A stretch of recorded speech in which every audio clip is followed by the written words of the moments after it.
ଯିବ ତାର ପଛରେ ବହୁତ ମାନେ ସରି ଯିଏ ପଡ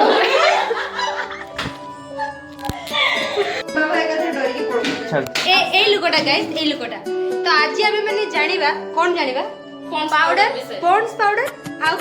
व्हाइट क्रीम विषय रे तो वीडियो को कंटिन्यू करंतु लाइक कमेंट शेयर करके चैनल को जल्दी जल्दी सकर प्राइस कर देंतु गाइस दी जण देखंतु मेंचन का क्रीम पॉन्ड्स पाउडर देखि नथिबे देखंतु ये होची 10 टंका रे पॉन्ड्स पाउडर आको आपण माने एमिति हाथ रे पके बेटी बाहरुनी कोन एमिति अरे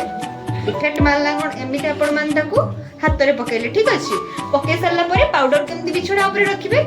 एमति टिके पाउडर धरिबे एमति टिके मुहरे मारिबे ठीक अछि एमति मारले मारी सरला परे हम काटले तो नानी कोनटा कोन टचअप नबे एमति ने कोन कि ब्लेंडर चलेला सेटा तो नानी एमति करी तो ब्लेंड कर दबा मैडम आपण क्रीम विषय किछ कोन आपण देखि बारथिबे आपण तो केबे भी धोळा क्रीम देखि नथिबे ना देखंतु मोर धोळा क्रीमटा आपण क्रीम को फर्स्ट रात रे नेबे तापर बंद करबे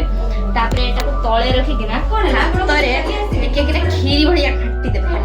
तापर होची आउ मुरे लगेबे मुडी के लगेई आस एरकम टिके आपण चुट्टीटा को साइड करबे आपण को जदी मुंड रे चुट्टी थाई पारे तब साइड कर देबे दिने सुई तापर आपण कर गाडू को सजब हे भगवान कोळा हे नजर लगल मते देखाउनी मैडम ठीक है आपण पाउडर क्रीम किछ लगेबे नी ना ना मु एमिते नेचुरल ग्लो हो धन्यवाद आ ओम भाई आपण किस कहबे ना आपण टी क्रीम पाउडर लगौनाती ना ना ना से क्रीम पाउडर लगले अधिक गुराई जीव तार पछरे बहुत मन सरी जी पड़